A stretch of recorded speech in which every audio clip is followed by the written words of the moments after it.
Биздин коом, Аллах Куран Каримде мынакей Ярфауллаху аллазина аману минкум валлазина утул илма даражат деген аят бар. Аллах айтып отыр. Силердин имандуу адамдарыңарды Кудай көтөрүп коет.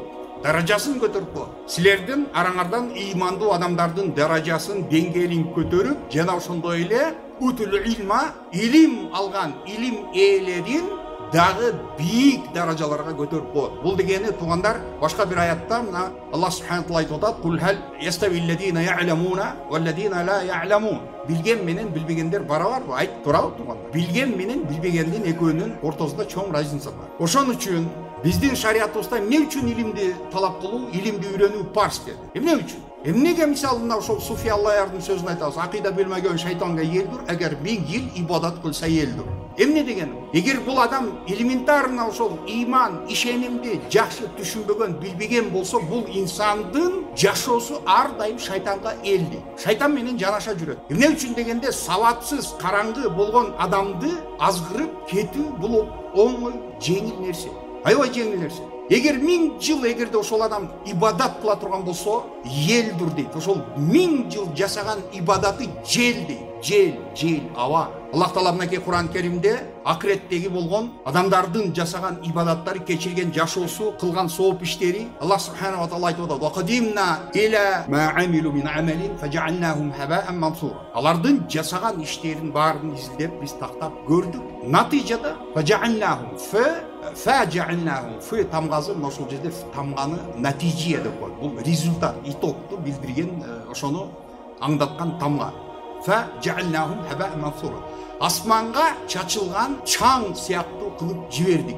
Чаң сыяктуу. Түшүнүп атасыңар туугандар? Бул дегени просто ушул адам баягы жасап аткан ибадатына көңүл бурган жок. Бул инсан намазды, Аллахка болгон такваны, ислам динин бул ар дайым второстепенный ордуна коюп жүргөн. Бирок негизи бул первостепенный важности болгон маселе болчу. Эмне үчүн дегенде, туугандар, бул дүйнөгө адамдардын жаратылыш максаты өзү Кудайга сыйынуу болду. Жок, биз андай кылбайбыз. Биз үчүн ушундай, биз жашоо ушундай калыптанышып калган, биз үчүн бул бардыгы второстепенный. Түшүнүп атасыңар? Бул дегени бул как баягы иманды туура, мисалы айтып атабыз, Аллах Таала субханаху ва таала Куранда айтып атат: "Инна салата танха анил фахшаи вал мункар." Намаз ушундай уятсыз, адамдардын табиятына жагымсыз болгон ошол нерселерден адамды кайтарат деп. Туура.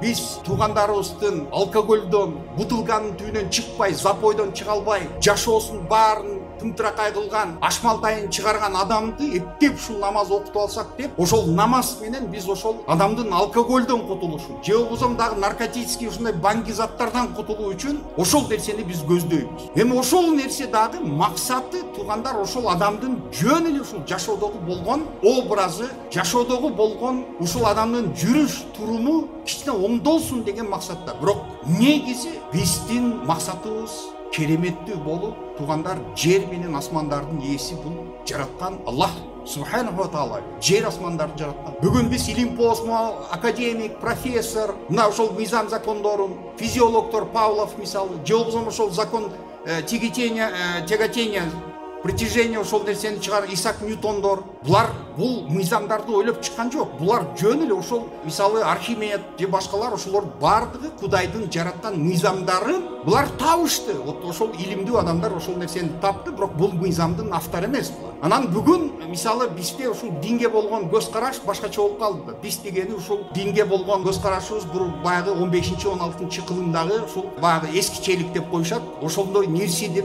биз ошондой нерсени биз сиңдирип жүрөгүбүзгө ошол нерсе сиңип калды. Бирок чындыгында андай эмес. Мына ошол жерде Аллах Таала мына бүгүн биз айтып атабыз, адамдардын кыйынчылыгы, дүйнөдө болгон проблемалар, ошол нерселерге туугандар, эгерде инсанда сабыр болбой турган болсо, бул сабыр жок адамда дин болушу мүмкүн эмес. Wasbir fa inna Allaha la yudhi'u ajra al-muhsinin. Сабырдуу бол, чыдагын, чыдамкай бол. Мухсин болгон адамдардын жасаган ишин Аллах Таала жөн жоготуп, жок кылып жибербейт. Мухсин деген ким дейт? Мына туугандар, пайгамбарыбыз Мухаммад саллаллаху алейхи вассаламга Жабраил периште келип, иманды, исламды ошол жерде суроолорду узатып, ошол тизесине коюп, ушунда бир адеби менен келип, Жабраил пайгамбар саллаллаху алейхи вассаламдан суроолорду узатты, пайгамбарыбыз ошол суроолорго жооп берип жатты. Анан баягы суроо узаткан адам, "Ооба, туура айттым" деп тастык сактап жатат. Бул деген эми тегеректеги турган адамдарга таң калыштуу болот. Бул адамдын кийген кийими аппак, чачтары капкара, алыстан ушул жерден эле келдизе Мадинада андай адам жок. Алыстан келди десе,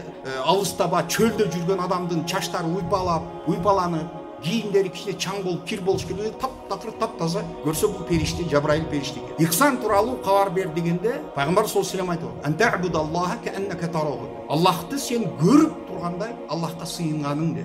Көрүп тургандай деп. Бирок эми биз албетте багы биз көрө албайбыз. Биздин акылыбызда бул нерсеге жетпейт. Адамдын эң чоң ушундай научный фантазиянын түрлөрүн адам деген багы күлүк болгон оюнда нелер гана келбейт. Бирок биз андай образды биз элестетип келтире албайбыз. Колубуздан ал нерсе келбейт. Бирок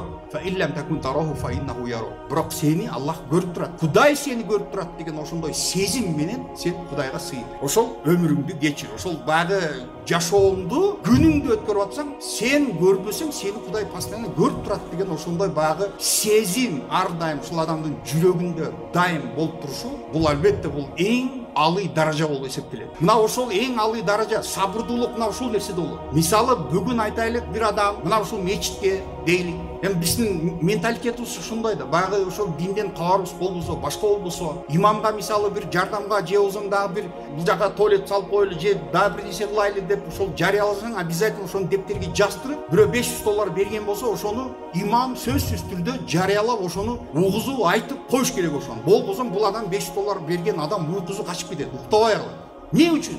500 доллар үчүн бекерге кылабы? Кантип бул эч ким билбей калыш керек. Мына ушул жерде туугандар, мына ошол ихсан деген мына ушул жерде болот. Биздин кылган сооп ишти сөзсүз түрдө биз адамдарга публично жасап, ошол адамдардын каалоосун, адамдардын мактоосун, адамдардын реакциясын биз күтүп жасай турган болсок, мынакей ошол жерде Аллах Таала айтып атат. Мен ошол пенденин кылган ишин дагы, ширкин дагы, өзүн дагы таштадым. Таштадым, кереги жок.